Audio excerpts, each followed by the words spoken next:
On behalf of Apptrove and Exchange4Media, we are delighted to have you all here, and thank you so much for your time that you could make it. I'm Aditi Unyal from Exchange4Media. I am co-moderating this session, of course, with Mr. Udit Verma, who is co-founder and chief marketing officer of Apptrove. Thank you so much, Udit, for helping us to put together this lovely panel. And thanks for joining, guys. It's been a pleasure for me to, host you guys in our speaking session, speaking panel. Thank you. Well, I know none of you really need an introduction, but I believe it'll be a good icebreaker if, each one of you help us introduce yourself. Nothing much, just the name, the brand you're associated with, and the role which you're in. How about we start with Mr. Manmeet? Hey everyone, Manmeet this side. I look after growth at Kissht, new user acquisition through performance marketing and partnerships. And thank you for hosting us. Thanks for joining. My name is Paratosh. So similar to Manmeet, I also come from a fintech lending ecosystem, much smaller than Kissht. So startup, we spoke about it earlier. So I look at performance marketing, organic growth, brand. So I mean, it's very nice to be here. Glad to have you. Yeah, hi, this is Zubin. I'm guessing everybody is a digital marketer here, so I have nothing different to say. I also look at digital marketing, largely performance, website, conversions, data. And that will be social. exciting for us to know about AI. Yeah, a lot you of stuff talk about AI a lot. Yeah, I do talk about a lot in AI, and we've done a lot of stuff with AI. So interesting to see how marketeers are now looking at AI. So I think it's going to be very challenging moving forward in terms of how AI is going to be integrated into the core marketing function. It will be an interesting one-to-one with you. Sure. Thanks for joining, sir. Hi everyone. My name is Harshit. I've met some of you. I am representing a brand called Vari. Some of you may not know, Vari is into solar. Some of you who may know, it's primarily because of the share price. Yeah, so cool. Nice to meet you all, and thanks Udit for hosting us. Thanks a lot. Thanks for joining. Actually, that's the first thing I asked him. Hi, this is Vinit Vijay. I am from Mass TV OTT. I am CMO over there, and I do all the performance marketing. You can say total offline, online activities for Mass TV as such. Thank you for inviting me for that. Thank you. Pleasure to have you, sir. So Achal from my team, so she look after all this is customer success management. She's the associate director. Yeah, please.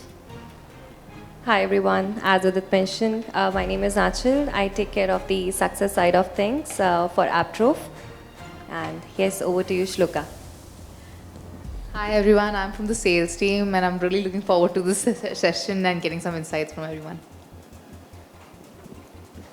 Hi everyone. My name is Harsh. I work with CityFlow. We are into buses. We operate in Mumbai, Hyderabad and Delhi.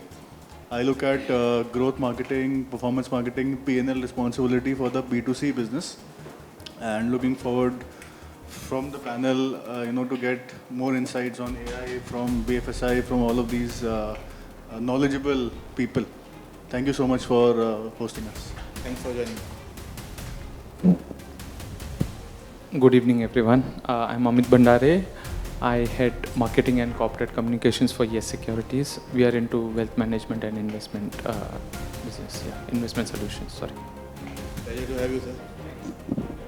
Hi everyone. This is Siddharth Thakkar. I'm a co-founder at Track. I handle the 360 growth at Track. We're building a new gen trading platform. Would be happy to introduce the platform to everyone today. Looking forward to the session.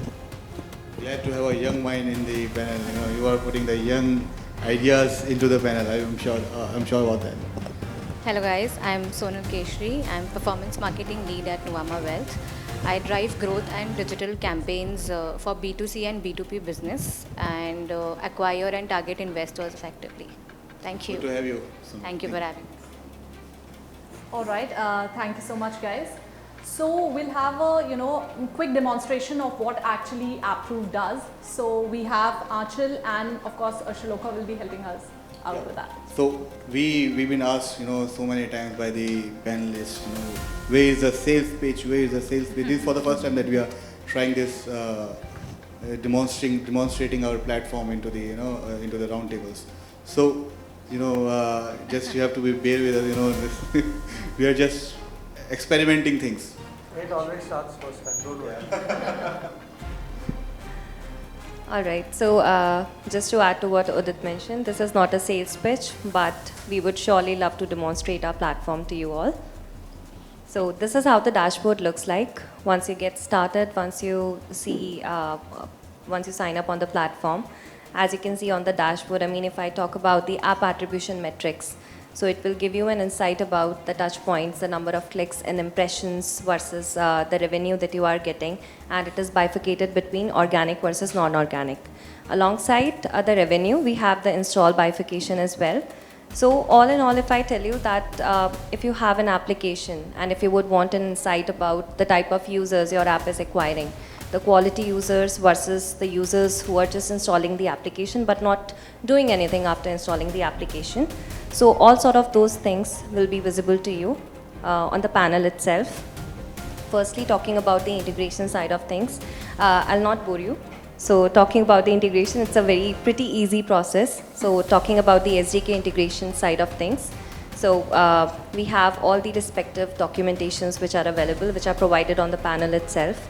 So depending upon the tech stack on which your app is built on, be it Xamarin, be it Flutter, be it React, so we provide all the respective SDK documentations, and alongside that there is a tech team alongside the onboarding team who helps you get started in integrating the SDK.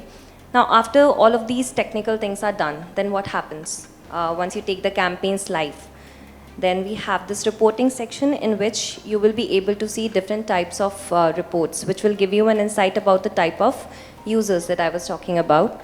The daily report gives you an insight about the daily stats, the number of clicks, impressions, installs that you are getting. And you can see the installs accepted versus rejected.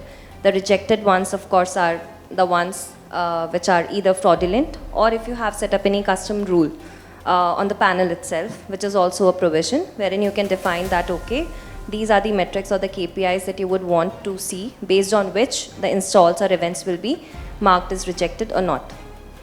So that data is provided. Can you show us the filter data, like how many KPIs we can track? So these are, I mean, talking about the basic report side of things. In the reports, you will be able to see the reporting options. If I go to add more columns, so these are the fields. But if you would want an in-detailed insight about each and every install or event that has happened or you see on the panel, so that data is visible under log section.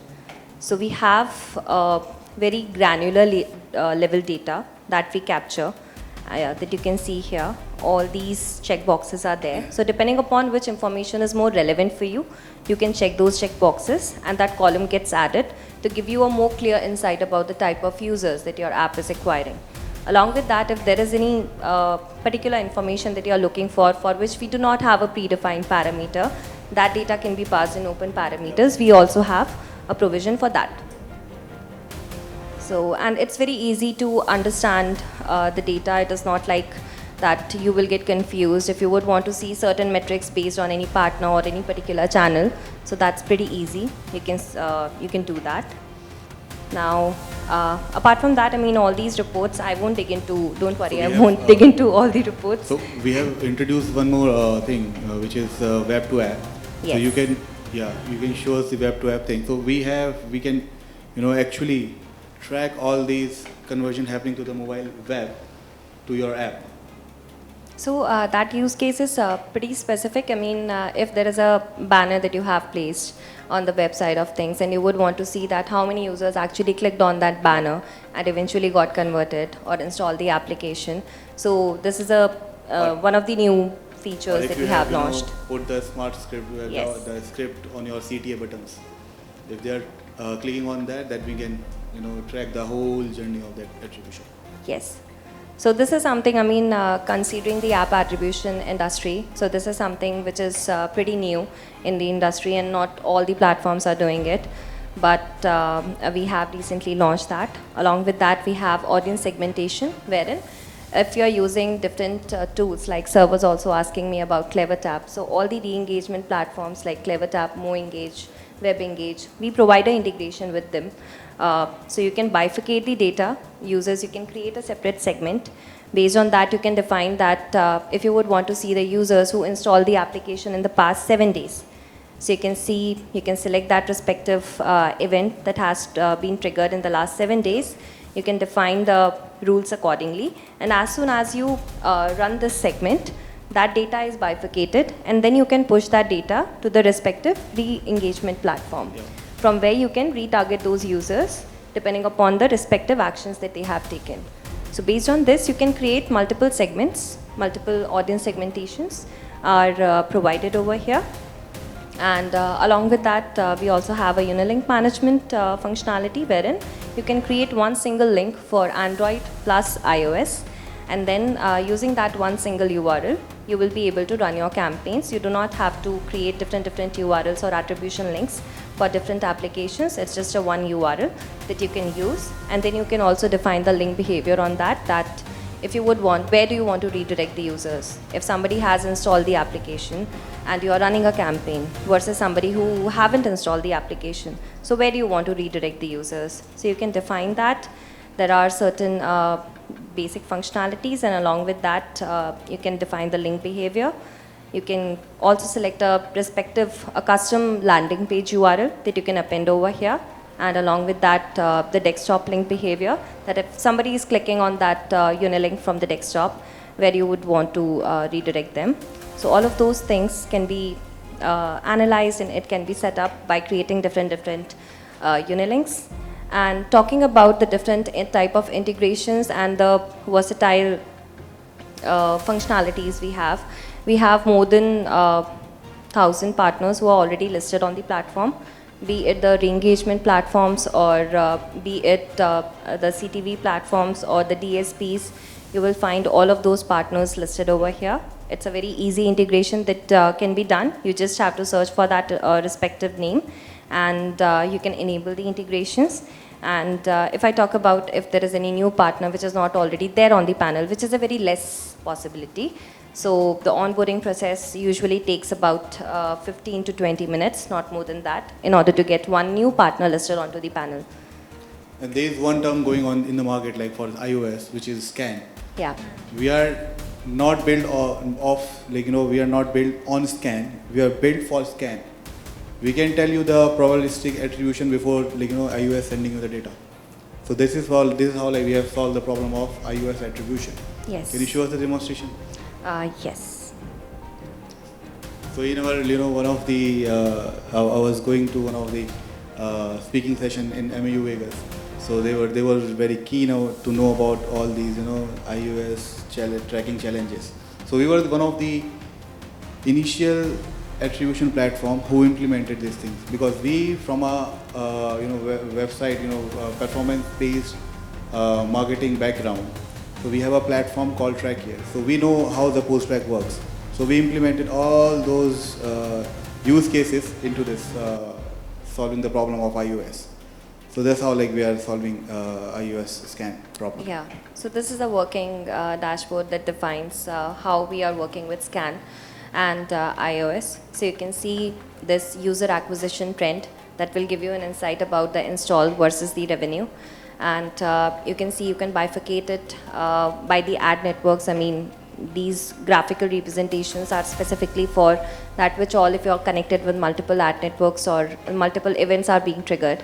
So which all events are performing well as compared to the other ones. So all sort of those insights are provided in the SKAN dashboard. And if you would want to see, I mean, you can see the SKAN conversion window for 1 to 2 days, 3 to 7 days.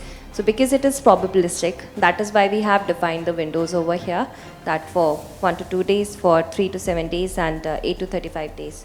So that will give you a clear picture of the tracking which is happening on iOS side and for Android as well.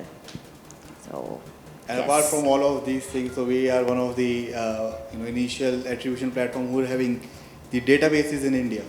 So being from a BFSI background, you guys can understand how crucial is the thing that you are saving the PI data of the audience user bases. So that's why we have an edge over other attribution platform to pitch you guys to have us as your attribution partner. And So yeah, moving on to all the whole team members sits in Noida, so it will be easy for me to to commute to your office. मैं 2 घंटे में आपके office में पहुंच सकता हूं to solve your attribution problem. This is how we are how we are segregating ourselves from the competition.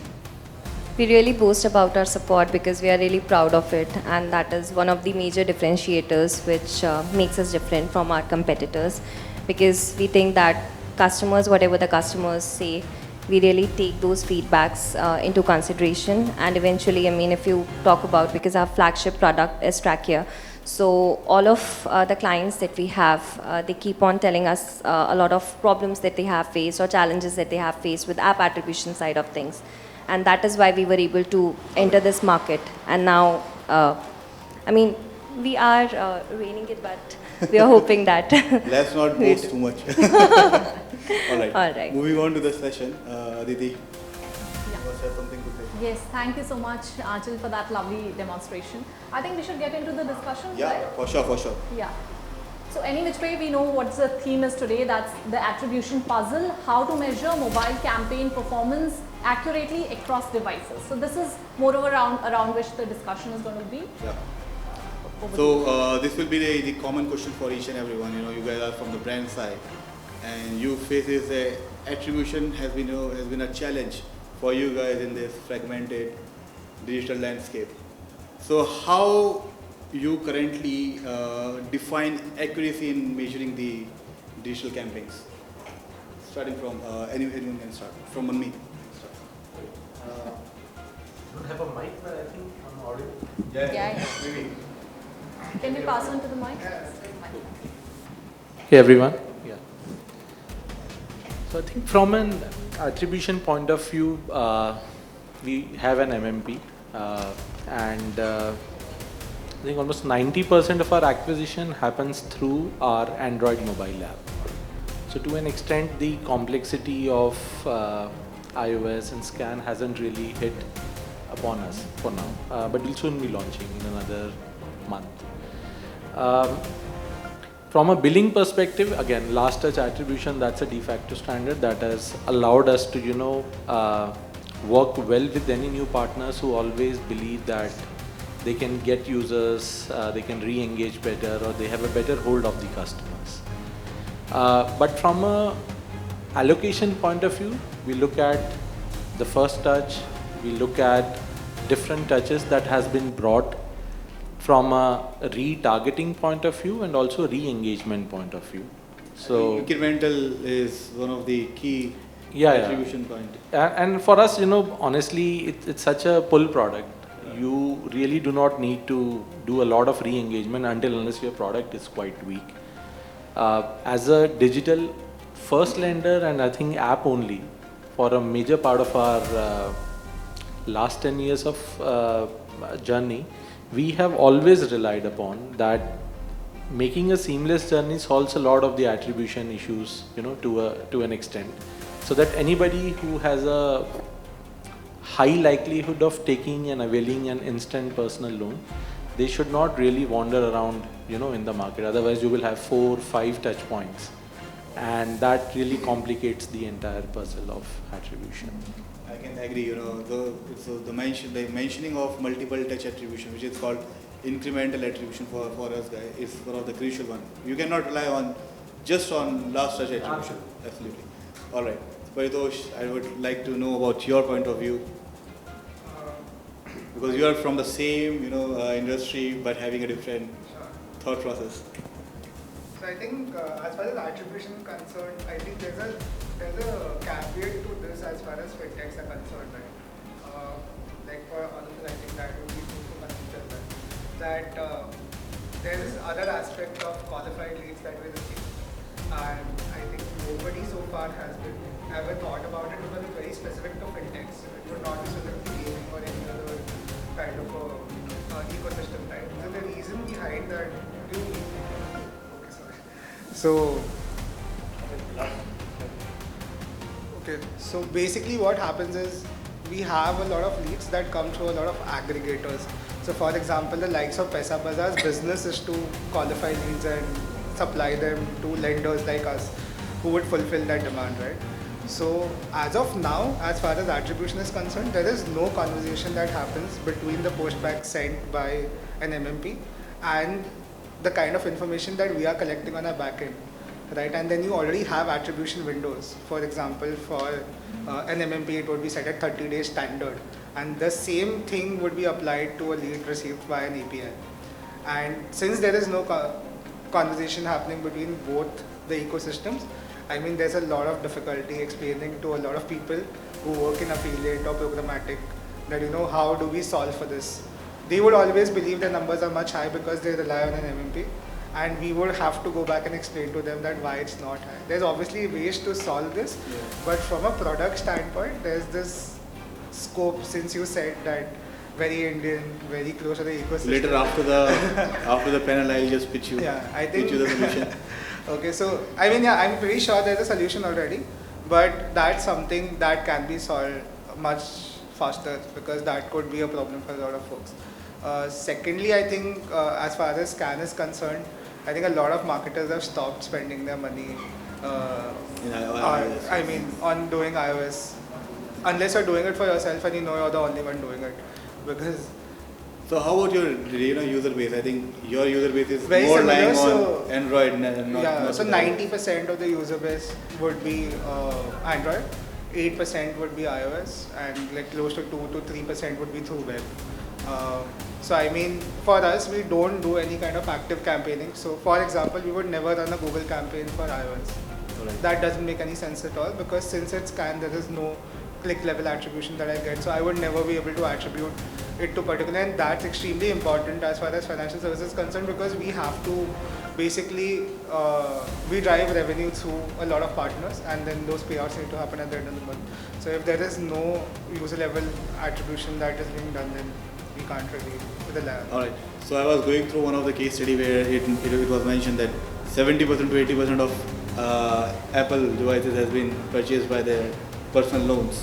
So has that iPhone 17 launch impacted your acquisition journey?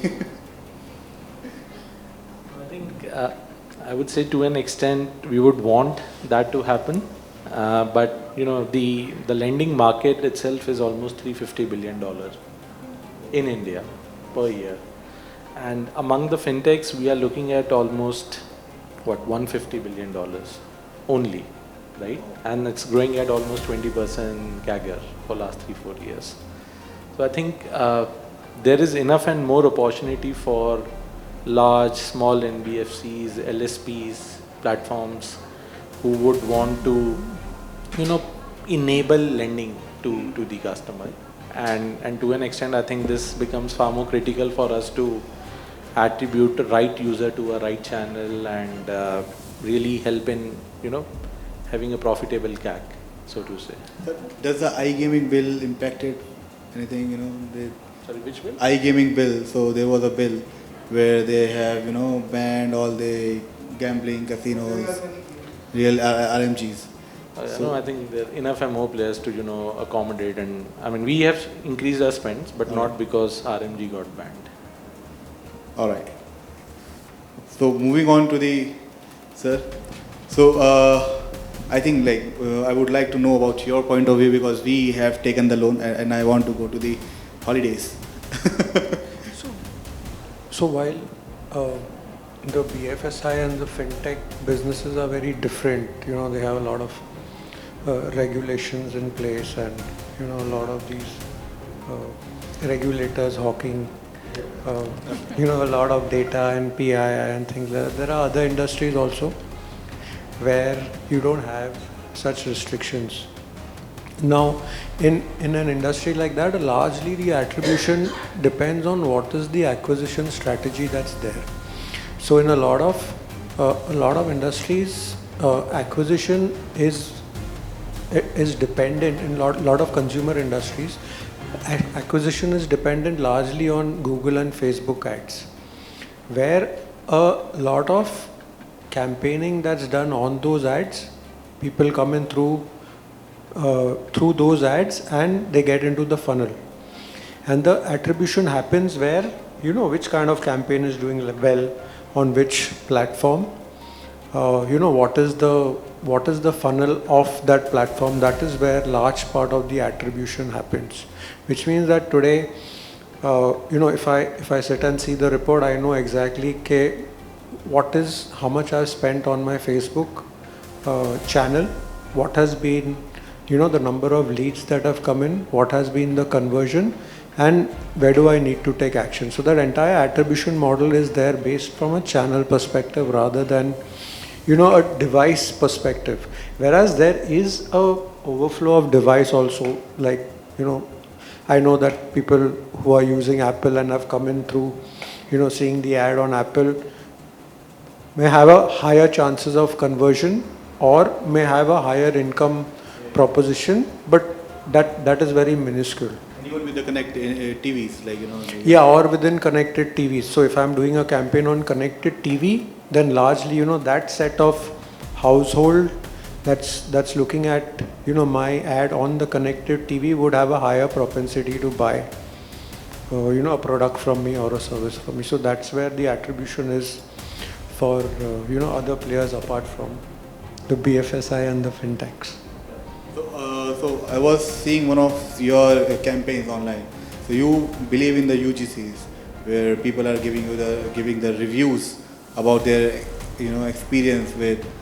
How do you utilize that? It's largely testimonial based. So you have users and this is what every brand does to create trust. So there isn't anything unique that you know that we've been doing. So we've largely used that kind of a attribution, that kind of a model to drive more trust and credibility amongst users to come and experience our brand. All right, perfect. So our journey, right? Our journey is extremely complex, and one of the reasons, I mean, I would love to hear thoughts from everybody as well, because one, it's not a very high involved category. It becomes an involved category only once the customer decides to buy or install solar.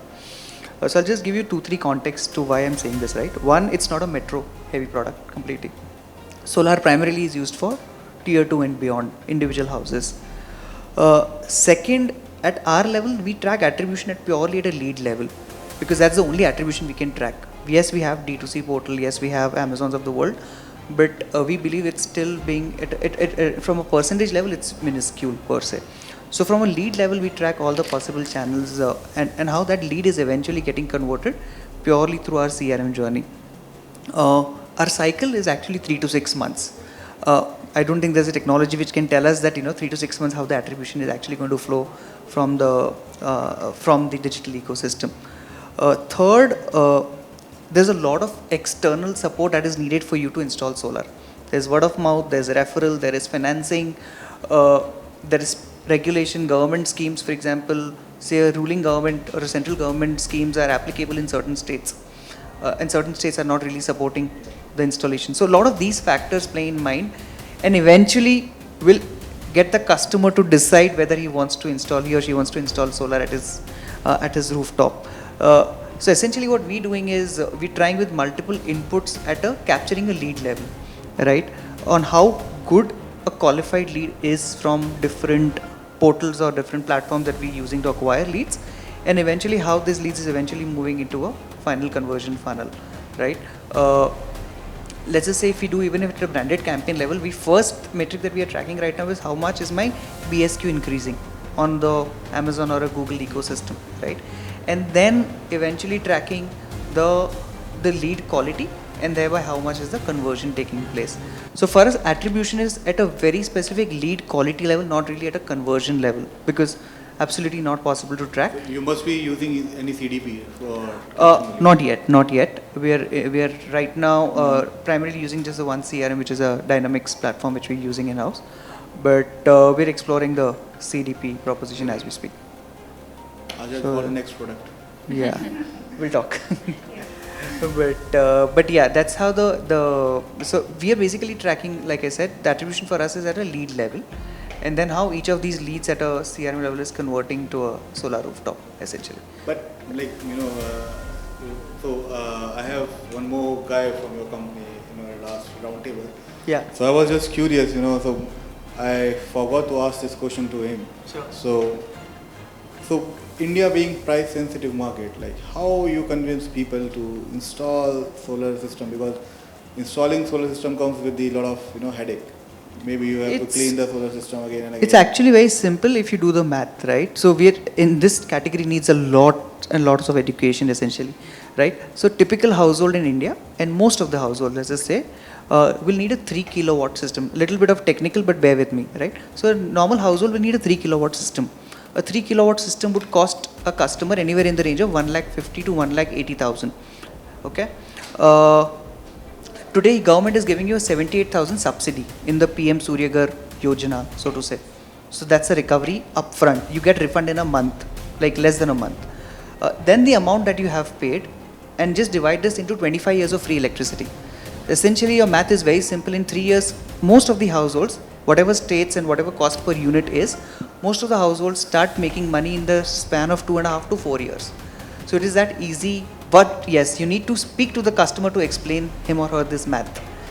Till then, this would look a very expensive proposition. But today, India has 30 lakh households who are already solarized, so to say. PM has a target of, say, a 1 crore household that needs to be solarized over the next 2 years. Looks like it's going to be done. We're there. Like we're going to be there in the next 2 years. Yeah. All right. International for our market. So, so that definitely means like OTT, like, I just say it, like in India, cricket in cinemas always works. So for that, always like if you have good attributions model, like we have OTT MMPs, which is like from each and everything, like we have to track it, right? So then we are very, very well to work with any good partner with us, right? So coming back to the city flow, so what's your point of view, for the accuracy in the marketing attribution? Mumbai is blessed कि जितने square kilometer area में उतने घर हैं. That is our key market, and from there that we launch routes. So route selection is the #1 priority for us. If that goes wrong, no matter how much marketing you do, that route will never going to make money for you. The best route currently in our system, for example, is Thane to Lower Parel. This route is minting money for us because train connectivity poor hai. Lower Parel, the people who work in Lower Parel tend to have better salaries. Third is traffic. It will take you 2-3 hours to go to Lower Parel. So if all of these checks are done across Mumbai or any other city we launch, we usually start that route. Now, fortunately, 80% of our growth is organic because route chalu ho gaya, try kar, route chalu ho gaya, try kar. And we currently have no competition in Mumbai or in Hyderabad. Delhi we have Uber shuttle, so it's pretty simple. We boost, so whenever we think about launching a route from an area, we sort of propel it with performance marketing campaigns on Facebook ads and Google UAC. And as far as rides and occupancy targets are being met, we really don't care about कि बंदा कहाँ से आया, क्या देख के आया. First rides, and in our case our LTV is too strong because office daily जाना है, and एक बार user आ गया तो वो 2-3 महीने के बाद ही probably हिलेगा, नहीं तो वो daily हमें use करेगा. Unless until like he see the surges in the price. Yeah. So we have a dynamic surge pricing in place. So whenever the occupancy of a bus increases, we increase prices, and we have a seat-based pricing also in place. Window seat 10 rupees ज़्यादा, aisle seat 10 rupees. Sorry. Best bus, yes. It's same. There is no best time per se, but for the Google ads and Facebook ads, what we currently do is we run UAC and Google ad campaigns. We have an MMP in place, and for the longest year, like City Flow is 10 years old. For 6 years, we didn't have an MMP. When I joined, I brought in an MMP to CityFlow, and through that we check CAC for our customer acquisition. So my CEO says that as far as the route is picking up, I really don't care if you do offline or you do online or you do influencer or you maybe put a branded tempo in front of the parking of that society. The route should fill up, and that is our key goal. But I think like after implementing the MMP, उसके बाद तो you have the major, बहुत सही targeting किया होगा. Yeah, so what I have personally observed is Facebook is good in location-based targeting. It's really accurate. So if you like, because ours is a 2 square kilometer or 3 square kilometer area only that we serve. उसके बाद बस कहीं नहीं रुकेगी, सीधा office जाएगी. So that particular patch, whenever you put on Facebook, कि यार यहाँ के लोगों को, and fortunately Facebook has a segment called commuters. Detailed targeting में जो एक option आता है. Sorry. पहली बार मैं like commuter वाला. Commuter segment, and that basically says people who travel from Monday to Friday to their office and come back to their homes. Wow. And if that segment was not there, then it would have been very difficult for us to actually find out कि हम उस route के बंदे को target कर भी नहीं कर रहे. So is it effective? It's very effective. So what we do is event-based. We put like medium funnel, like first ride. We don't do pass at this stage. So that gives us that bump in occupancy or in first rides that we require from that area. And we never launch one route from an area. We always launch 4 routes from an area. सारे बंदे lower पेल नहीं जाएंगे. Somebody will go to Goregaon, somebody will go to BKC, somebody will go to Kolaba and Andheri East and wherever. So we make sure we launch multiple routes so that our CAC comes at a very, good cost. All right. So moving on to Amit. Amit, you've been from the, broking, wealth management, investment solutions. So how do you look for the accuracy in the marketing attribution? So despite being 12 years old, I think we're fairly new. I think we'll be newer than Track in terms of the attribution business.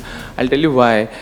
Till about 2 years ago, most of our dependency was on Yes Bank customers. So we were very inward bound. So we would focus business only on Yes Bank customers. We would never go open market. In fact, having a Yes Bank savings account was mandatory to open a Yes Securities demat and trading account. So we were so rigid in our approach. So since last 2 years, we've worked hard, and in April, we've launched a new app called Omni with a new campaign called Invest Karo Apne Style Se. So since April, right now we are in the migrating the existing customers onto the new app. We're speaking to a lot of retention and engagement players like WebEngage and Clever Taps of the world. I think we've closed one of the MMPs. We are in the CUG phase right now. So despite being a legacy brand of 12 years old brand, but we're quite new to the attribution business because most of our attribution was from Yes Bank, and that was managed through proper CRMs and other MIS sheets. So have you implemented that MMP? I said now we've in a CUG phase right now with one of the MMP players. Yeah. So we have Shloka sitting here next to you. All right. So thanks a lot for your insights, sir. So moving to Siddharth. So Siddharth, what do you think? So how are you tackling all these, jargons of marketing accuracy? Sure. Firstly, thank you so much for having me. I'm really honored to share a closed-door meeting with so many well-experienced individuals from growth. I don't have a lot of insights when it comes to attribution because I've not seen it evolve, but I can definitely comment and give a few insights of how we use user attribution and data at Track.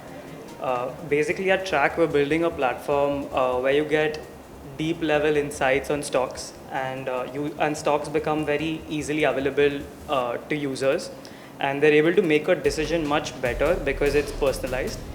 We've also launched a feature where we have increased the speed of trading by launching a single screen trading experience.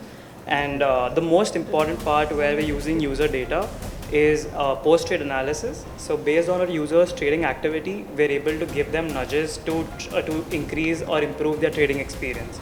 And that is what has increased the lifetime value of users on my platform. So till date, we have always been in the organic building because we didn't even have the budgets in place for marketing. But recently we've been exploring with Google ads and Facebook ads, and it's been quite interesting because our entire user base comes from social media, right? We're targeting the young audience. Right. So you mentioned about nudges. So what's your definition of a healthy nudge and the spamming? Sure. Let's say there are 3 users who have all put in lakh rupees in their trading accounts, right? One person invested it in 3 goes by investing 33K every day, and he was able to make a decent amount of profit. There was another user who did it in 2 goes in 50K batches, and one who deployed it in 1 go, right? And we've realized that when users actually add funds in 1 go and like deploy it all together, they're sometimes facing losses. So these behaviors is something that we're able to attribute through our MMPs and internal dashboards that we've been able to build, right? And that helps us give them better nudges to tell them, hey, that maybe you're rushing into this. Let's try to split this amount and invest wisely. Well, a great insight, Siddharth. So moving on to Sonal. Sonal, you have a vast experience of an agency. Then you jump to the trading platform. Yes. So how do you see the accuracy in marketing? So when it comes to that side of the table, when I was working with the agencies, I have managed multiple brands and mainly in the BFSI sector. The experience and the kind of exposure that every brand has is very different. And when I moved to this side of the table, it was very different. Because when I was working with Bank of Baroda, Central Bank, Bank of India, they had MMPs in place and everything. But then tracking was little simpler because last click attribution is okay for them, affiliates was okay for them because they had everything in place, fraud tool prevention, everything was in place. When it comes here, today Nuvama Wealth has completed 3 years. Earlier people still know us as Edelweiss Broking because when I entered someone asked me if it's Edelweiss Broking. When I go out, people ask me Nuvama Wealth, we don't know, and we have to say it's Edelweiss Broking. So I was talking to Siddharth also. Earlier, Edelweiss Broking was more into opening a demat account, and we are a trading company, we are into broking. Now we are positioning ourselves as a wealth management company and not just as a trading company.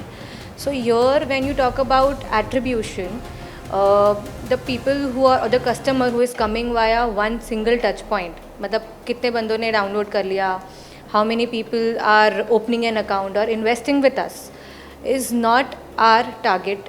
We do not rely on last click attribution because if we are going into the wealth space, we need to sell AIF, PMS structured products apart from the demat now.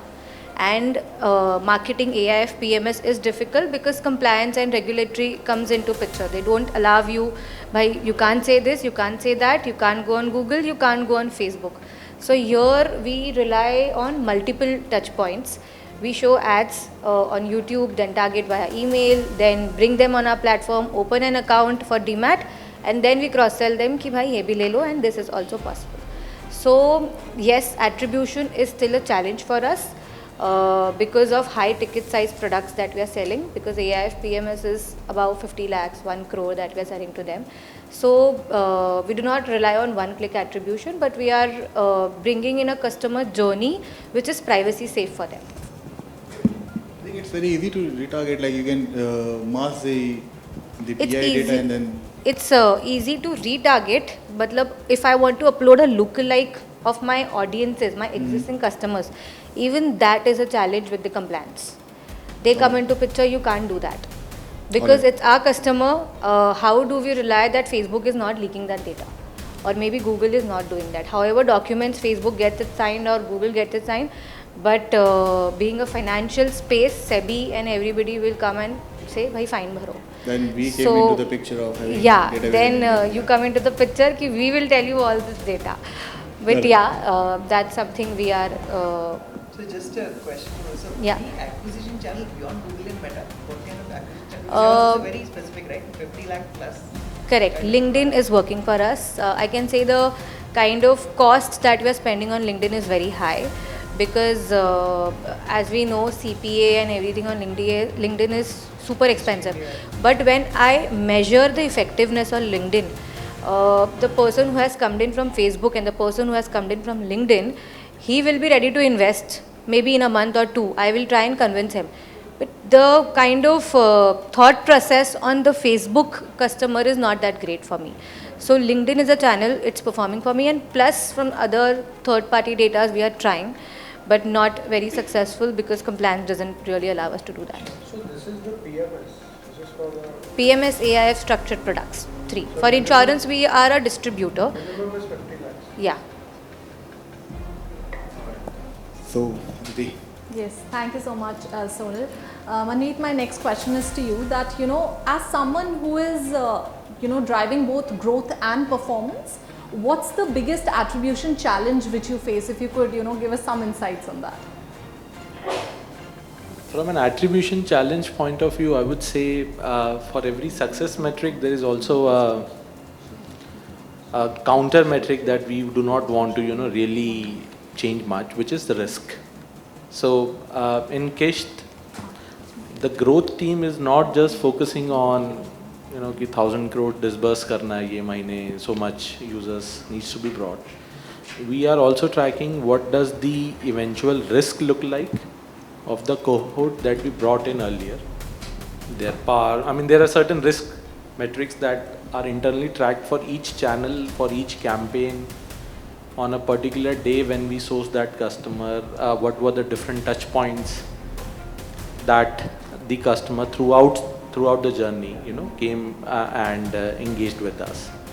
And we are looking at a full funnel view. We are looking also from whether the customer got awareness through a performance campaign or there was some other sort of, branding campaign that we ran. Now, if the customer came into our fold, the consideration is established, the intent is there. During the journey itself, what are the different touch points that we were able to engage customers through the different channel mix that we have. And again, post disbursement, what are the other engagements that we do to the customers to help them at least get our first EMI on time. So that becomes a very critical metric for us. So coming back to your question, I think we have kept certain KPIs as to if we are getting resource which are converting journey in the shortest possible of time, we don't really spend much on those channels. I think it is rather counterintuitive for somebody to take loan instantly. As soon as they install the app and they have taken money. So that is one part of the, I'm just telling you the framework. Broadly, how do we look at, from an attribution point of view, last touch seems fine, at least from a payment to the respective stakeholders. But I wanted to, lay out how do we look at holistically different touch points and how did they really play the role in getting the right users into the fold. So does it impacted your, while you scale the campaigns? It does. It does. So in terms of scaling, the team at Zype, they mentioned that there are qualified leads that are come into the fold, and there are enough and more partners, who bring such qualified leads to us. But again, it's a sword because the same qualified lead is also being routed to someone else, right? And the credibility of a large fintech giving a personal loan to a customer allows the same partners to cross-sell the leads to, other platforms. So that is why in terms of how do we scale, we also look at the intent of the channel. Look at, even post disbursement, how much additional loans a customer has taken. So there are many data points, different cuts that we look for each channel, for each campaign, on each particular day, creative placements, multi-touch points that happen, and accordingly allocate our budgets. And which are may I ask which month of the year was very good for you? This month has been quite good. All right, perfect. All right. Yeah, thank you so much, Manmeet. Any which way, festive season always helps us in that direction. My next question is to you, Paritosh, that, for brands marketing perspective, how do you measure ROI beyond just install and clicks? If you could tell us something about that. So I think, there's a general way of looking at it, and like Manmeet would say, for us, it would be down funnel always. So whatever he's mentioned, it's very true for us as well, that when we identify cohorts, we go very deep and see how is because interestingly, our founder says one thing all the time. He says the business of lending money is very simple. It's the business of getting money back is very hard. And the point is that, as a business, we make money when the money comes back. So that's where the sales cycle finishes with that loan closes. So for us, I think from a brand perspective also, on a general level, you always look at, so branding doesn't have, you can do a lot of studies in terms of sentiment analysis and brand recall and stuff like that. But for people like us, we don't really have so much budgets to do those studies. So what we look at is whatever branding spends that we do, whatever work that happens as from a creative perspective, we always look at the impact our shows in organic. So basically, as soon as you see a lot of increase in brand searches across Apptrove, Play Store or SEO, in general Google searches and stuff, that's a very good marker to begin with, to say, okay, whatever you're doing as far as branding, whatever spends that you're doing on branding are coming through. From a touch point perspective, it's always, okay, you go back to, what are the touch points, whether it's come through organic or whether it's come through any channel, then it went to an affiliate, then it came back, whatever it is. But I think the very, very initial marker, as far as branding is concerned, you always look at how many people are looking for your brand. And not during the repayment when they have an issue and they're looking for customer support. So obviously, that's the point being, you always look at that aspect of it. And second, it's also in terms of the repeat behavior of users, because it's a very commoditized marketplace, right? As far as lending in India is concerned, there's so many players that when we started out 3 years ago, we had to build something when there were already a lot of established players in the ecosystem. And the point is that what makes money in lending is the repeat rate. So if a user comes to you and is repeating loans, and the second aspect of this is the fact that you should want to give him money. So not like you give him money and he comes back and you keep giving it. Obviously, you underwrite again. And that is the point, right? Somebody without any additional push is coming back to you and taking their next loan. So basically, it's building of loyalty as far as the product is concerned. Yeah. So, and how do you ensure the attribution value for the entire long-term engagement of the user? So, like I mentioned, right, the first part of it is to look at the top level, and then you go deep into the funnel. So, for example, if we are looking at Google UAC or Facebook or affiliates, or we are looking at any other channels that are working for us, whether it's the website or App Store, Play Store. Very hard to differentiate between the Play Store and the App Store as far as attribution is concerned. But the point is, how do these cohorts behave? What is the bad rate on these folks? And any kind of changes that you make on a monthly basis or a weekly basis to your audiences, lookalike audiences, signals, those all come into play, because that will show when the 30 days are over and the first EMI is due. So I think it's about looking at attribution till the repeat cycles, how many of them are sticking around, and when they do, and how many of them are actually good customers that are landing. And how much is a repayment cycle of a user, if I ask? A generic average, repayment cycle. The cycle is always, close to 30 days. 30 the first EMI is due once he finishes 30 days. All right. I hope you made a lot of money in IPL. Sorry. During IPL, you have made a lot of money. No, I think so. The business is, like Manmeet said, it's always there, right? As far as the country is concerned, a lot of users. There's always something happening. So people are very pumped about the festive season, one of the biggest seasons for lending in India. But the observation has been over the past few years, there are no real dips that happen as far as the lending demand is concerned in the country. So why I'm saying this, because I met one of the guy from one of the company which is owned by a Russian founders. So those guys made a lot of money during like when people used to gamble. So that's why I asked you about the IPL, because their user base are the tier 3 cities, the villages. I mean for us the marker is, for example, like since you're talking about it and in performance, I mean it's a clear marker for performance programmatic that we do not want to be in places where people in real money gaming are, because they have the tendency to be very bad customers for you in the future. Agreed. So, I mean, there's a lot of things that go into it. So as hard as real money gaming targeting is in performance marketing, I think the second hardest thing is to do it in lending, because there's a lot of boundaries that are set, and then there's a lot of outcomes that you need to evaluate for it to go through. But like as far as going back to attribution is concerned, and I think it will be hard for you to difficult for you to track the lender. Sorry. It will be hard for you to track all the user like who take the loan, the secured loan. Yeah. I mean, it's not going to be a very, very clear picture why somebody has defaulted. So it's about being preemptive as far as risk is concerned. Okay, all right, perfect. Thank you so much, Paritosh. My next question is to you, Harshit. That in a renewable energy where most customers, we have seen that they purchase offline. So how do you basically link attribution to real business outcomes? What are your thoughts on that?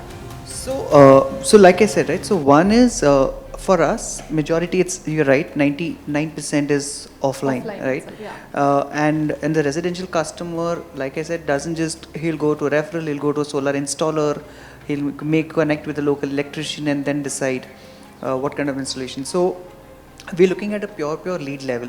But when I talk about leads, I track leads from every potential source, right? So I look at online, but we've also seen that sometimes print does really well. We've seen for B2B, LinkedIn does extremely well for us.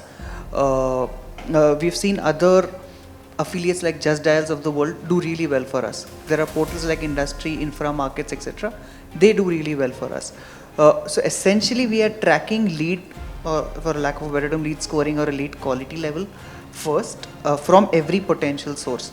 So even if I do a top funnel print ad, or even if I'm doing an OOH, I'm still giving a call to action, essentially to track some kind of upsurge in call volumes, right? To my call center, to my overall quality leads. And then I basically do the scoring of, if somebody is doing an inbound call, what is the kind of conversion of that customer vis-a-vis a customer who's coming via Meta or a Google. So broadly, doing the entire funnel marketing, but linking everything to a quality of the lead and then converting the same. Alright. I think so how do you, I was just curious, like how do you track you do a lot of branding campaigns. Correct. And you are targeting, tier 2 cities. Correct. So was it difficult for you to, track all these branding campaigns and, No, so look again, all of these platforms today have an opportunity for us to reach out to these tier 2 and beyond, right? So reaching out to the customers is not a problem, but it is more about educating and ensuring that I'm able to find the right lever, right? Because I'm doing a lot of educational content. Now, if you were to ask me whether that is driving any kind of a quality lead for me, I don't know. But I'm driving educational content purely from a top funnel perspective, which is basically driving a reach goal of how many people am I educating in that particular geography. Coimbatore, Madurai, Surat, whatever, Udaipur, right? Now these are the markets I'm talking to.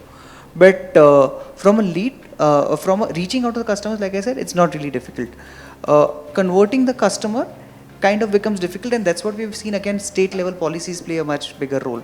The channel depth that we have in this region, right? For example, a city of Gujarat, a state of Gujarat or UP where we have extremely high installer base, the installation ratio is very high, application ratio is very high, and conversion is very high. Say a state of Tamil Nadu, applications are very high, the intent is very high, but our installer base is not that strong. And therein we face a challenge of conversion being really high. So there's a lot of offline signals that we're trying to capture and understand that, what is really obstructing the purchase. A small anecdote, the state of Tamil Nadu actually gives free electricity to all the citizens till 0 to 100 units. And from 100 to 200 units, they're only charging 2 rupees. From 200 to 300, only 3 rupees per unit. So the business case doesn't exist for these customers. Even if I were to market, I will give you the ROI, everything. Till the time there is a 7, 8 kilowatt or 10 kilowatt system that needs to be installed, the business case doesn't exist. Now the conversion is always going to be low. So the attribution, whatever you track at the back end will never, so there's a lot of these offline signals that we have to capture, which typically comes from the market visits and stuff that we capture from our sales team. But like I said, yeah, so that's how we're essentially capturing or tracking the ROI from multiple and how do you interventions. define the geo-targeting of the campaign? So there's So for us, it's not really a pin code level, but it's at a city level, right? For example, I know a certain household level, right? So I know, for example, a city of Varanasi has 2 lakh households which are addressable. That becomes my strong captive market. So I would break it down into a city level strat, and at the same time a certain household income parity as well that needs to exist, because it's an upfront investment of 1.5 lakh. Not everybody can make it, right? So we kind of look at geo-targeting from that lens, and again we look at the channel depth that we have in all of these geographies, right? So both these parameters come into play, and then we kind of essentially do the geofencing across these cities. Great insights. I think Aditi, over to you. Yeah, thank you so much, Harshit. My next question is to you, Mr. Zubin. That everybody is talking a lot about AI these days. It is impacting almost everywhere. We are seeing it very evidently. So how do you basically see that AI reshaping attribution in a very privacy first, multi-device environment? So let's step a little backward. Sure. Okay, let's rewind about 6-8 months back, where these AI models were there, but they were not up to the mark. You would have seen a lot of news saying that, yeah, people have been using AI, but somewhere they are not very happy. This model still needs a lot of restructuring. That was about 8-10 months back. Even if you look at, a lot of these large LLMs like OpenAI or Perplexity, 6-8 months back, they were like about 70-75% there. People were still complaining, saying that, AI has come in, but it's not up to a level where, we can actually start interacting. Now, okay, things are so very different. In this 6 months, the trajectory has moved like leaps and bounds. Those models have become so powerful, they've started understanding a lot of signals, and they are so human-like. So if you've been reading about, the way video, the way music has been totally taken over by AI, it's phenomenally so strong that it actually looks as if, it's been shot. So even these new AI models like Nano Banana that Google just launched, if you try experimenting on that, and you should actually try experimenting on that, try and see how it works, because it's very essential for marketers, because next 6-8 months, things are going to be very different. So if you try experimenting on that, it works really, as if like somebody shot it. Now, these models are very powerful, like I said, at this point in time. Now coming back to your question, these models have been typically trained on machine learning. So their entire background is based on machine learning. That's why, models are very, very strong from a deep thinking level. So Perplexity is very strong in research, correct? Very, very deeply rooted in the research structure. Even ChatGPT to some extent, now they've launched GPT-5 or whatever, but they're very, very rooted, and all these models are rooted through a lot of work that has been happening on the machine language, the original machine language. All models are based on that. Now taking that into consideration, I actually don't need, a PII model to kick in. Because what will happen is that these models by itself are creating cohorts. They are creating cohorts of users, where the attribution is there by, by creating these cohorts. So for example, I don't have to actually know the PII data of people who've actually seen my ad and come on to my landing page. Okay, I don't need PII data, because if this model is running, I know that there's a certain cohort that's come onto that page. And then I can market my activities to that certain cohort. I actually don't need a PII data.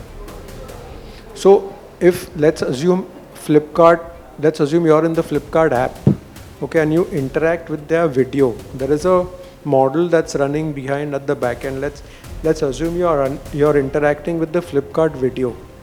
Okay, now they know, because of that model, that people who have interacted with that video are 3x more likely to purchase something in the next 72 hours. Now that's a cohort. Okay, you don't need any individual PII data over there to understand, 20 people, their email ID or whatever, for me to do any activity there. But now these cohorts are becoming very powerful. But how about retargeting? Like you have to use the first party data to to retarget out. Yeah, so they all they're all first party data only that's coming in. That now first party data is like oil for marketers. Across any touch points, whenever somebody comes in, you have to capture that first party data, and then that gets into your funnel. Yeah. Okay, like he mentioned, saying that organic works very well for you, right? Yes. You mentioned organic. No, that is first party data. Yeah. To a very great extent. And if you see all the channels and if you analyze all the channels across any industry, you will see that people coming in from organic have the highest potential to convert. Yeah. Because it's more intent driven. Yes, absolutely. Correct. What ma'am is doing is that she's pushing ads. Yeah, but for us also organically is working very well for us. Correct. Because it's more intent driven. Upselling becomes easier for organic channels as compared to Google and Facebook, and this is what I also spoke to Siddharth.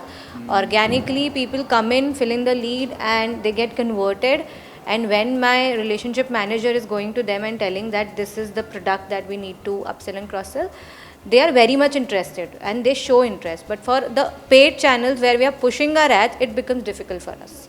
So and that's the fact. gold. Organic is the gold for first party data. Yeah. So once you capture and get the person into the funnel, that's where the real game is. But as cookie, there is a cookie-less tracking, and there is a Google has DPDP been saying cookie-less for the last 3 years. Yeah. They haven't done anything. They've been doing some small beta experiments, telling people that we will erase cookies.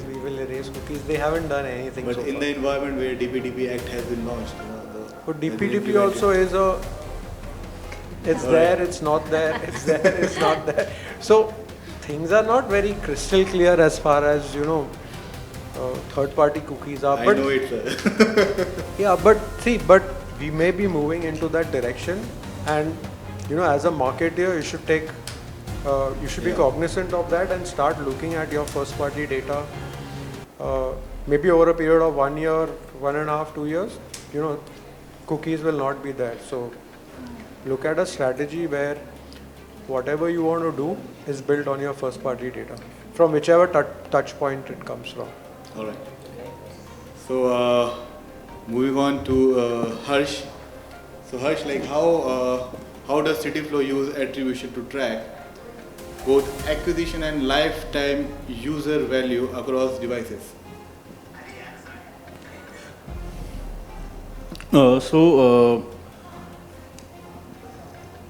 CityFlow, as I mentioned earlier, most of our acquisition is organic, 80% of it, and the first party data that we have, we only have an app.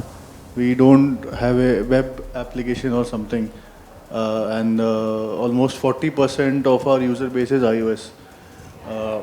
That is in itself is a strong indicator that our LTV value will be very high for iOS. Generally iOS की LTV value ज़्यादा होती है across industries, and the way we leverage attribution here is whenever we run campaigns on Google, we tried Apple search ads and all of those things, but it didn't really do anything about increasing first rights.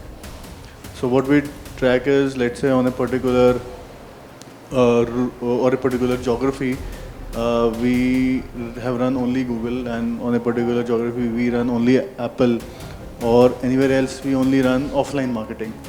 And typically आप कुछ और you're not running anything else, only just that campaign, and whatever incremental first rights you're getting from that channel, that's a strong indicator that is working there and something else is not. Example, I think for the people who are living in Mumbai, we had a brand campaign, and we took a billboard near the Viviana Mall. Now that billboard was for all of Thane, and like everywhere to Thane to everywhere. Usse, like that was a waste of money for us, because first condition for our business is कि route match होना चाहिए. Second condition is कि यार time पे bus होनी चाहिए. 7 o'clock if I'm reaching, and if I'm like leaving from my home and I'm reaching office at 8:30, and we don't have a bus that makes you reach at 8:30, it's not for you. So all of these things combined, what we have seen is like, and as I said earlier, total agar route occupancy rides are increasing, we really don't care कि वो कहाँ से particularly आ रहा है. On some cases where, you know, let's say we launched Delhi around 6 months back, and there we relied a lot on influencer marketing, and you know, those unilinks and one links are all the same thing, and there we gave these influencers these one links. We didn't do anything else, and that really helped us. I mean, people in Rohini started talking about us, and a few reels just went viral. You know, about because our price point was 69 rupees, and that cheap from Rohini to Cyber City. Once that bus fills up, then we increase fares. But maybe like I'll be your user. Like if you would have started the service in 2012, because my college was in Rohini. Oh yeah. It was really tough to travel from Rohini to my home. Yeah. So it's really good. So I was just curious. So you guys have, you know, a lot of eyeballs in the bus. So I have seen people like there are a lot of people like who are making the DSP around the display campaign, DOH. We call it. So Yeah. do you have any, you know, कोई plan है to, you know, expand your areas in the DOH? Few companies approached us, like Adamo and these companies, that, you know, why don't you have digital displays on your bus? We have a lot of clients who will pay for it. And but you know what, 50% of the people in the bus sleep. That's the insight we have checked again and again. 30% of the remaining people, they binge watch Netflix or they listen to any podcast. Like they're listening or they're seeing something. The remaining 20% of the people, they work. And कुछ लोग phone पे बात कर रहे हैं अपने दोस्तों से या from their colleagues. But the capex of that particular DOH is too high for the company. If they bear it, then I mean we have no problem. But as I said, most of our ads is outsourced to Signpost, the external and the internal facing.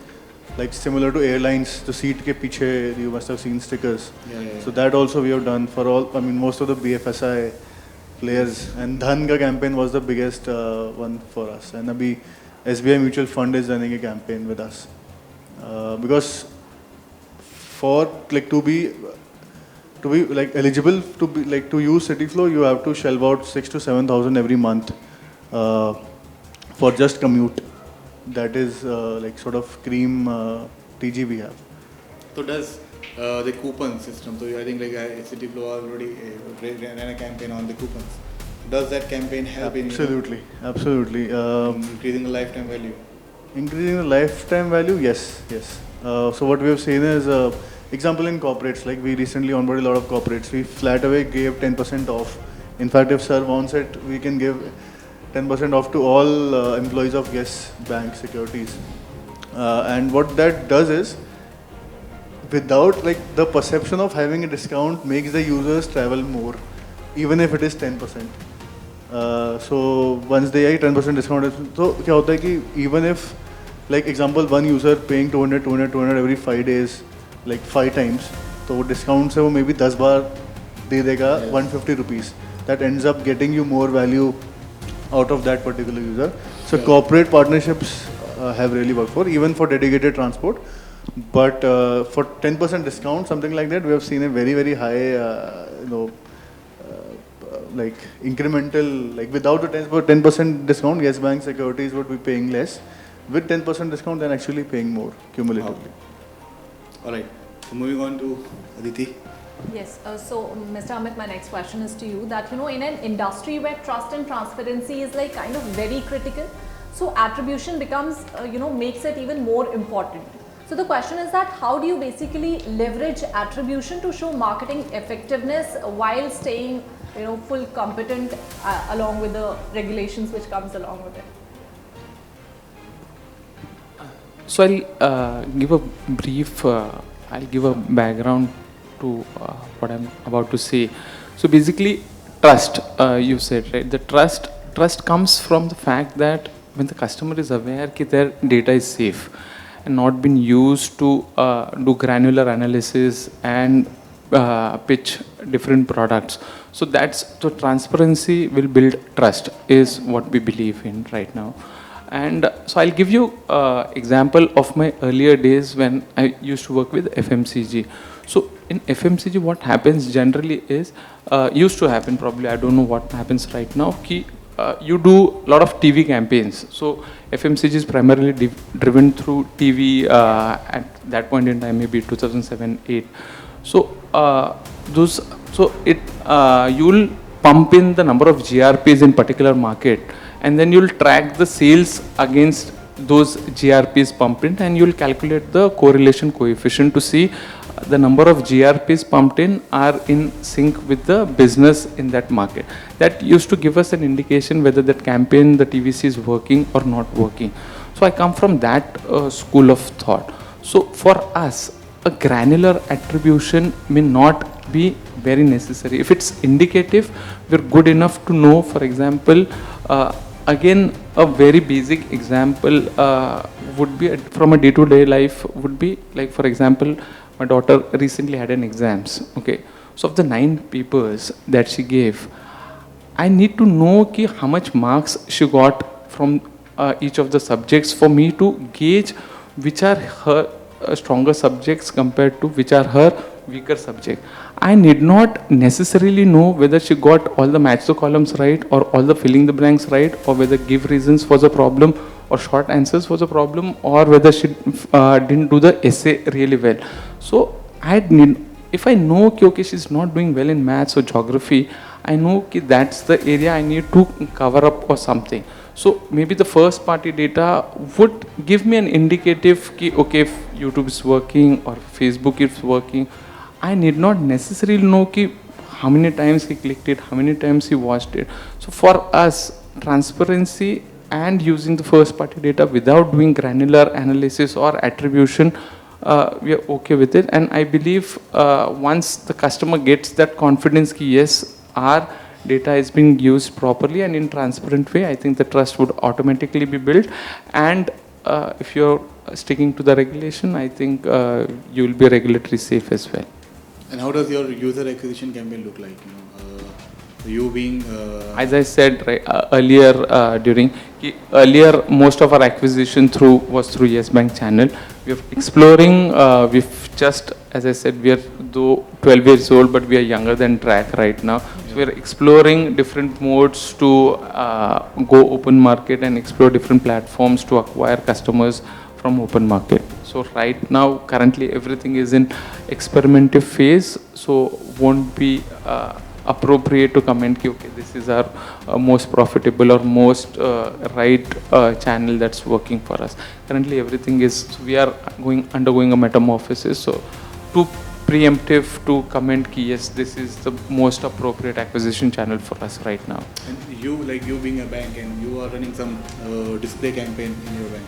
So how do you calculate the ROI of those display banners? So as I said, we are here into long-term brand building and not an immediate ROI. I think one of the concern or problems today's marketeers face is we're too obsessed with measurements and too short-term driven, trying to prove immediately what's the return on investment.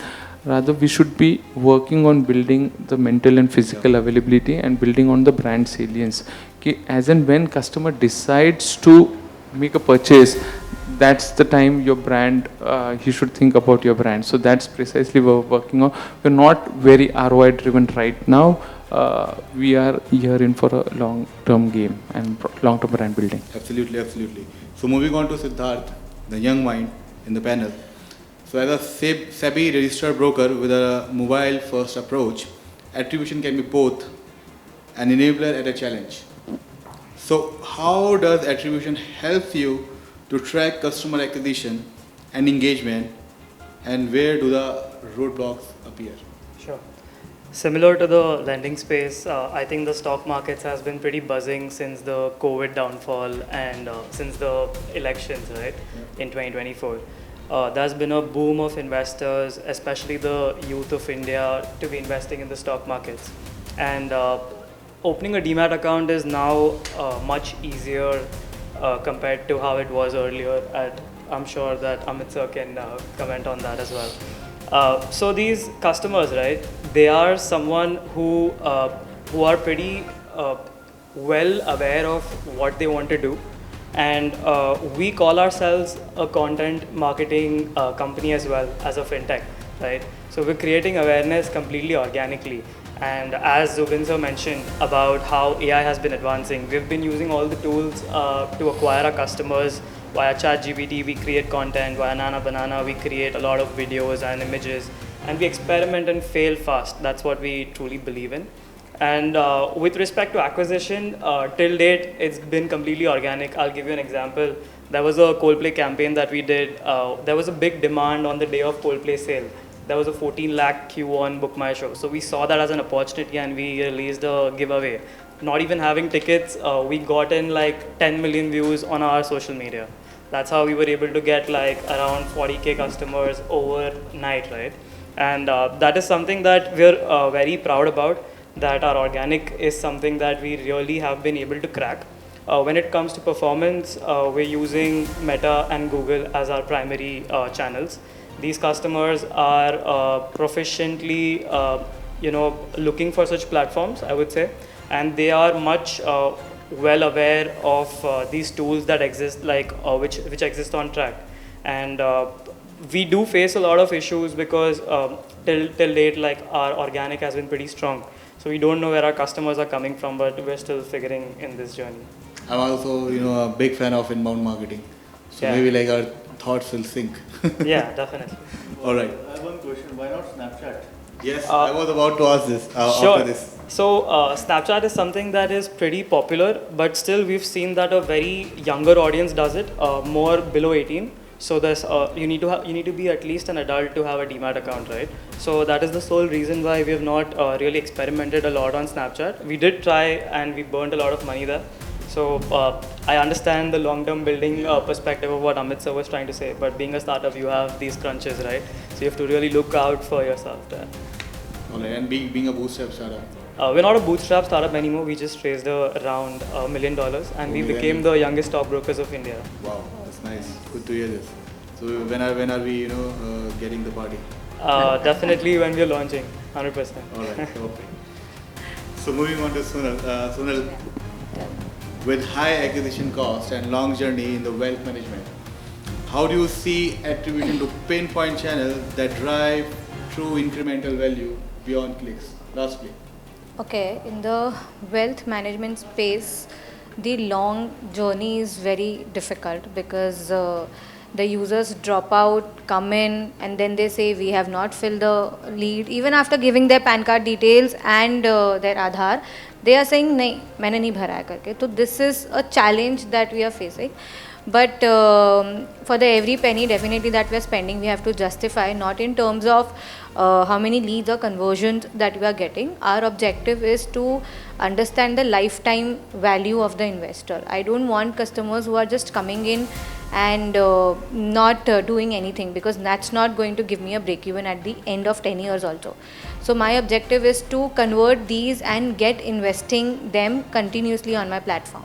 So for the high cost acquisition, there's always a loophole. As mentioned, the compliance doesn't allow you to upload the data on the Facebook and Google channel lookalike audiences. But then there's a hack that we have started tracking GCL IDs, and it's been 6 months, GCL IDs and Facebook IDs, and then we have created a lookalike. And trust me, this is working really well for us as compared to other channels. We were expecting the results would not be that great, but the kind of results that we are getting, it's similar to our lookalike campaigns that we do.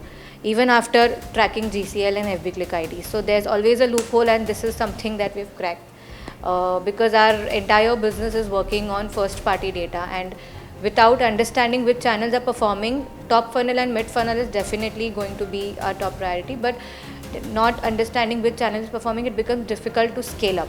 But with knowing this type of campaigns now, we at least know this is the channel confidently that we can scale up. So which is that channel? Google and Facebook. Lookalike campaigns specifically. I'm not talking about UAC campaigns, but lookalike campaigns in terms of end conversion. But why not Snapchat as you said launched? So our objective. That was a question which I was curious about. Why not Snapchat? There's no one you haven't mentioned. My understanding on Snapchat is a little different because I've worked with them on the other brands. I know the kind of audiences that they have are not the audiences we are looking at right now. Because in none of our campaigns we are targeting 25 to 35 plus. Everything is 35 plus. And when I'd worked with Snapchat, my experience was it's majorly 25 to 35 audiences, and Gen Z coming into picture, I don't know how the algorithm will work for them. Alright. And I think you guys sponsor the jersey of Bayern Munich. So how do you justify that? That budget? That is something passed by the Nuvama group, and now even we are on CNBC everywhere.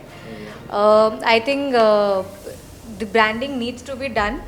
And initially when we had launched Nuvama Wealth, the branding was not that great, but now I'm happy at least we are spending on branding, and this year coming with CNBC everywhere, I'm happy because that's definitely showing up in our performance campaigns. Wow. Great insight. So moving on to Vineet sir. So sir, how do you balance user acquisition cost and the user retention in this competitive market of OTTs? As I mentioned that in the OTT platform, they always survive on two ways. One is AVOD and SVOD, right? And then mostly we are totally depend on the SVOD because revenue comes from the subscription models. So for that we are looking for you mentioned for that if we have suppose we are doing so many activations like offline and online activity, like we have the good partner with the Facebook and Meta. So we always work on the basis of subscription models in that. So we have so many affiliates which is working on that. So yeah. So how much conversion rate have you seen from the freemium model से जो paid model में convert हुए? See, we have started in January, like December, the SPOD model is from January, and then touchwood we get 10 to 12% is like which good numbers for the SPOD model to AVOD to SPOD models. So yeah, this all depend on that MMP we have worked down. So because we know where is which market is like temping on, like we are very good in this big market HSM. So over there we came to know which is like which segment is working well and which content is working on for us. So 10, 20, 12% is like big numbers for us. Yeah, I think that's a great number. Yeah. All right, so there is a lot to discuss, but I want to conclude this session with the last question where you can answer in the 1 or 2 lines. Aditi, please go ahead. Yeah. So, the conclusion question is that basically looking ahead, what will define the next era of attribution? And I would really appreciate any one of you if you could, share your thoughts that what should marketers do today to, stay ready for it? That's what's going to come next. Any one of you? Maybe the AI. Yeah. Maybe yes. So, I was asking that how will you define the next era of attribution and what should marketers do today to stay ready for it? What's coming next? So, I think AI predictive models and first party data is something we need to be focusing on because we know cookies has not depreciated, but definitely we should be scared कि in future if it's depreciating, it's going to play a very important role. For I think it's best to position ourselves in the predictive models or value-driven approach, because that will really help. Is what my understanding is. More of the BI, the data analytics. Correct. Work. Correct. So my point of view of implementing the AI is, so we are making the model on the AI. So we are making the AI agent for the attribution, where you just you don't have to set up the campaign. You just have to command the AI that you have to make XYZ campaign on 21st of December. The Christmas campaign on 21st of December. It will get live on 21st of campaign. This is what like we are implementing in our software. Maybe like hopefully you will see that next year. And apart from this, like I am really obsessed by the user generated content. So there are a lot of cat videos I have seen, so which is very compelling to to click on it. So that's how AI is impacting the marketing in like in my point of view.